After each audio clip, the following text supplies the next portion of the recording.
Hi everyone, I've done a craft room tour for you, and many of my lovely subscribers are asking, where is your craft room in relation to your home? Well, here it is. My craft room is just this little bit off of the living room. It's just kind of this little space that is almost like an L shape to the living room, and it is perfect for a little office or a little workout area or a reading nook, and I took it and I made it into my craft room.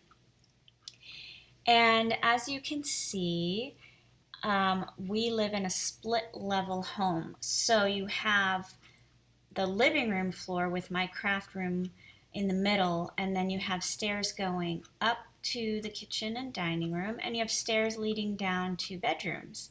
And then there's more stairs after the kitchen and dining room into two more bedrooms. We also have skylights above my craft room. From the dining area, you can see my craft room downstairs. Anyway, this is where my craft room is in relation to my home. I hope you enjoyed my video, and thank you so much to all my wonderful subscribers. I love you all.